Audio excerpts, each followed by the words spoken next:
Continuamos con Noticias Infraganti, soy María José Cadena, por favor síganos en nuestras redes sociales. Y ahora tenemos que hablar de la cantidad de desinformación que surgió al inicio de esta pandemia, hace ya 2 años. Durante el inicio de esto, cuando nos enteramos de que existía el COVID-19, muchas personas, intentando afrontarlo, tomaron irresponsablemente ciertos medicamentos, se automedicaron e incluso médicos recetaron antibióticos antes de que una persona estuviera enferma, poniendo en riesgo, comprometiendo la vida de muchas personas. Debido a que las bacterias se están haciendo más resistentes por el uso indebido de antibióticos fuera de tiempo, Paulina Alcázar entrevistó a un médico internista y anestesiólogo y nos explica a detalle esta situación que abundó en las redes sociales en varios debates. Hola, ¿cómo están? Pues estamos con Julio César Zaragoza Delgadillo, médico anestesista e internista. La semana pasada, la Organización Mundial de la Salud sacó este escrito muy importante sobre la resistencia a los antimicrobianos. Y tú como doctor, internista, anestesiólogo, cuando recibes a un paciente, me gustaría que nos dijeras desde la parte médica esta resistencia que forman los antimicrobianos y que puede tener un problema muy grande para cualquiera. No tenemos la capacidad para generar nuevos antibióticos ante una resistencia incrementada desproporcionada, sobre todo con el empleo no fundamentado, y eso lo hemos visto mucho en esta pandemia, de muchos medicamentos que en estudios pequeños, lamentablemente, decían sí los podemos utilizar, y fueron la base que dieron el contexto de sobreemplearlos. De hecho, se acabaron. Muchos de los que de manera inicial se dieron, como la ivermectina, tuvieron una escasez significativa porque no teníamos esa producción, pero además no tenía el fundamento de ser utilizado. Otros más, como la citromicina, que es la siguiente que se estaba utilizando, por supuesto también tuvo una sobreexposición de bacterias, siendo un antibiótico de muy buena calidad para en el número de infecciones. Pues seguramente en los próximos días, probablemente esperemos que sean años, haya resistencia, pero ya lo veremos pronto en ese sentido.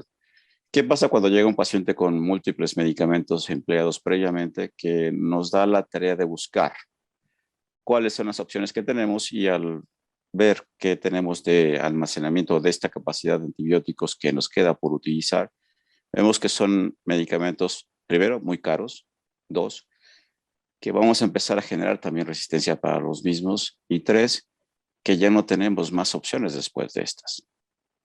Entonces, ¿qué tenemos que hacer? Y las recomendaciones, a pesar de esta creciente resistencia de antibióticos para múltiples bacterias, sigue siendo utilizar antibióticos de primera línea que nos permitan utilizar las ventajas de los nuevos sin llevar a una resistencia mayor. Muchos de los medicamentos empleados actualmente para tratar el COVID pues no tienen un sustento científico. Entonces eso nos lleva a tener cada vez menos elementos para tratar a un paciente adecuadamente. Por ejemplo, cuando nosotros estamos hablando ahorita de antimicrobianos y hablaste de la citromicina y de la ivermectina, también existe un rango muy grande, ¿no? Están los antivirales. ¿Qué es lo que normalmente, sin saber, pensando que pueden ser productos que los encontramos en cualquier farmacia o que nos los receta algún médico? Por ejemplo, el caso que dijiste, el uso de la telemedicina. Estás recetando y entonces la persona que recibe la receta de alguna u otra forma encuentra la manera de tener por lo menos unos 4 o 5 paquetes más del medicamento. Uno envía una información en una receta vía escaneada, digitalizada, que puede ser fácilmente manipulada. Y esto significa que puedes cambiar tanto el nombre como la cantidad, las fechas, y tiene una cédula profesional, que es lo que requiere un servicio de farmacia para justificar la venta del medicamento. En este caso me refiero a los antimicrobianos o antibióticos, y fácilmente puede ser, por supuesto, manipulada. Un servidor también tiene esa duda de qué pasaría o qué va a pasar cada vez que uno receta cualquier medicamento, en cómo lo va a emplear el paciente. Al final del día, sí es un material que puede ser manipulado. No lo sé, no sé qué hace cada paciente. Uno confía en la buena voluntad de las personas y que esto sea lo mejor posible para él y que también siga las indicaciones como se los damos, ¿no? En muchas ocasiones damos también esteroides a algunos de los pacientes que requieren el empleo del esteroide, que finalmente es mucho más fácil de utilizar que otro medicamento que nos evita la tormenta de citocinas, para que finalmente el resultado final del paciente sea benéfico en los que tienen esta gravedad de la enfermedad.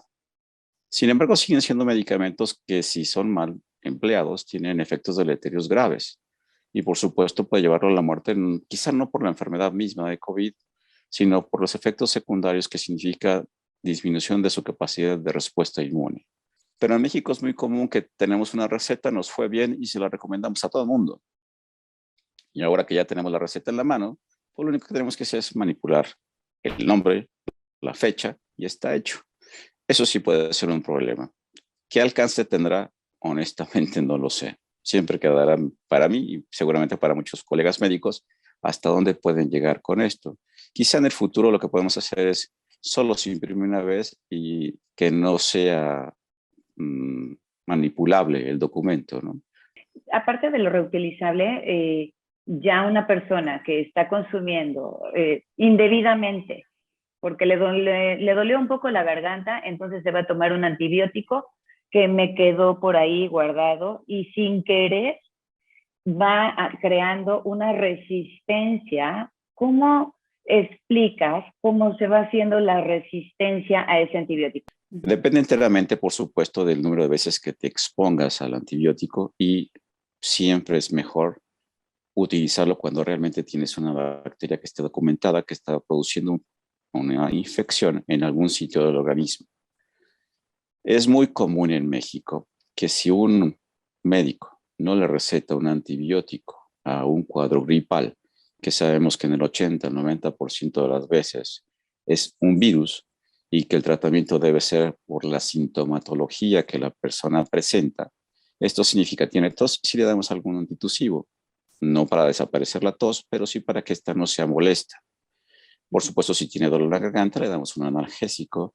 Si tiene molestias en ojos, nariz y boca, que significa estornudos, lagrimeo, le damos una serie de medicamentos más para que estas molestias sean menores, pero no para que tengamos que evitar el proceso. También hay que entender que el proceso de infección, en este caso viral, también lleva un mecanismo de adaptación en la respuesta inmune.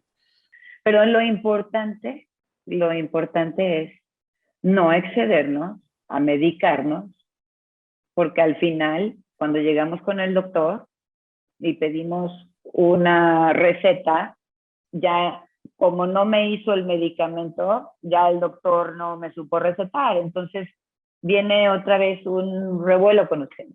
Hay pacientes en especial que pueden ser muy susceptibles, aquellos que tomar el punto de los antibióticos, que pueden desarrollar después de exposiciones repetidas a un antibiótico una reacción alérgica. La mayor parte de las veces las reacciones no son graves. Sin embargo, en una de las pocas ocasiones que se pueden presentar, las reacciones alérgicas anafilácticas, que son por definición muy graves, sí ponen a correr a todo el mundo en el sentido de debemos estar prevenidos para resolverlo, pero sí es muy grave y se desarrolla en breves segundos. La mayor parte de los pacientes en ese sentido, si no te mencionan todos y cada uno de los antibióticos que han consumido durante un año. Y por supuesto, más de alguno ya tuvo una diarrea o tuvo una infección, sobre todo en mujeres de vías urinarias, o los cuadros repetidos de infección en las gargantas, que es lo más común. Pero nunca te mencionan cuáles son los antibióticos que han consumido, o los que sí mencionan que tuvieron consumo de antibióticos, lo que te mencionan a su vez es, no me acuerdo el nombre. Entonces seguimos con la duda de qué fue lo que consumió. Optamos por dar, por supuesto, insisto, en este sentido, un antibiótico que, si bien es cierto, puede generar reacciones alérgicas porque también es de uso común. Utilizamos unos medicamentos genéricos que se llaman cefalotinas, que generalmente lo que hacen es dar una buena cobertura para las necesidades quirúrgicas y anestésicas y, por supuesto, tienen una posibilidad Si bien es cierto que pueden existir reacciones alérgicas, pues bueno, estaremos pendientes de que es el único antibiótico que utilizaremos y estaremos rápidamente para tomar decisiones en caso de que presente alguna alergia, ¿no?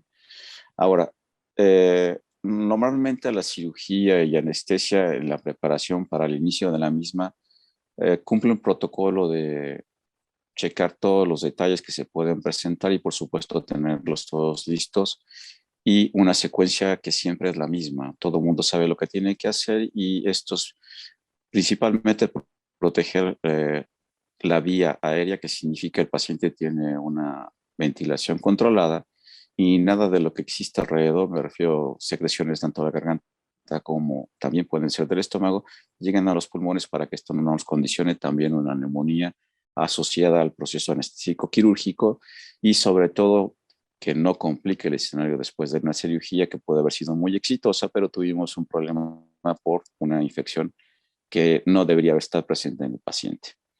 Todo esto también tiene un protocolo tanto al inicio como al terminar la cirugía de lo que tiene que hacer un servidor para vigilar al paciente y lo que debe lograr el paciente para ser extubado y por lo tanto mantenga estos propios mecanismos que tenemos todos los seres humanos de mantener una respuesta de hablar, pasar saliva, respirar y proteger esta vía aérea y la mantenga permeable. Si no, si nos lleva a una consecuencia que puede ser desastrosa, quizá no inmediata, pero sí después de haber tenido una neumonía asociada, siempre es algo negativo en todo el escenario, ¿no? Después de casi 2 años, creo que ya aprendimos la lección de si se van a reunir, estén con las ventanas abiertas, lo más que se pueda, ¿no? Ya sabemos cómo cuidarnos, ya está de más, pero que no abusen de medicamentos para que no lleguen a problemas como los que se pueden estar suscitando. No creo que las fiestas se desaparezcan, sí creo que van a seguir, incluso creo que ahora están con un mayor auge. Las reuniones multitudinarias existen y se ven cada día más. No sé si esto va a repercutir en los próximos meses, como sucedió el año pasado, de enero, febrero fueron catastróficos en ese sentido, más allá de que ya tenemos un periodo de vacunación o una proporción mayor de vacunados, pero no sé si esto vaya a ser diferente. Sí he visto pacientes con esquemas completos de vacunación que están graves en el hospital, ¿no? Entonces, retomando este punto y lo digo en ese sentido como conjunto, el paciente que va a tener una infección por COVID y va a fallecer, genéticamente de alguna manera lo tenemos determinado. No sabemos cuáles. Hay varios por ahí cromosomas que han sido identificados o más bien genes que han sido determinados que pueden predecir que una persona va a tener la posibilidad de desarrollar una infección grave y fallecer por el COVID. Lo mismo sucede con las personas que pueden tener algún código genético que les permita ser más susceptibles a desarrollar alguna reacción alérgica o alguna respuesta específica a algún medicamento, o si más fácilmente va a desarrollar una respuesta alérgica después de una exposición o de exposiciones repetidas. Sucede, por ejemplo, en la alergia al látex, los pacientes que han sido operados muchas veces son los que más frecuentemente lo hacen. Y en ese sentido, la historia clínica nos dice, este paciente tiene potencial de desarrollar alergia no solo al látex, sino en el número de circunstancias, incluyendo medicamentos que utilizamos para la anestesia, más allá de que también lo puede ser para los antibióticos. Pero también es cierto que algunos pacientes que tienen algunas enfermedades alérgicas o autoinmunes, no existe una verdadera relación entre yo tengo rinitis alérgica, polvo, polen, ácaros, demás, y voy a desarrollar una reacción alérgica a algún medicamento. No existe como tal. Por supuesto, se considera que pacientes que tienen este tipo de antecedentes, tengo alergia conjuntival o alergia nasal a polvo, polen, además, voy a hacer también una reacción alérgica a medicamentos. No existe. Pero sí se considera que este tipo de personas, incluyendo aquellos que tienen alergia a algún tipo de alimento, pueden pasar a tener una reacción alérgica a un determinado medicamento. Pero no podemos predecir, por lo menos en anestesia tenemos muy pocos medicamentos en los cuales podemos hacer una prueba antes de la cirugía y anestesia y determinar si vas a ser alérgico a la misma y, por supuesto, cambiar tu protocolo de tratamiento. Claro. No existen muchos. Entonces, la mayor parte de las veces es preguntar si tienes un antecedente y seguramente este nos puede determinar más si vamos a modificar o no el protocolo. La mayor parte de los medicamentos en anestesia no es así. Entonces, no hay más que ensayo y error en ese sentido de aplico el medicamento. Por supuesto, tengo preparado todo para que si este evento negativo se presenta, tengo cómo tratarlo. En todas las cirugías se hace. Tú tienes que tomar la decisión de qué hacer para salvar su vida. Tienes que tomar decisiones de qué hacer con su corazón si tiene una enfermedad coronaria, qué hacer si su pulmón está dañado previamente, qué hacer si tiene otras enfermedades como la diabetes que largamente producen enfermedades o alteraciones en otros órganos. Y tienes que saber cómo manejar la diabetes más el proceso agudo de estar en problemas y cómo va a resultar todo. Entonces, cada uno de los determinantes de enfermedad tiene su respuesta.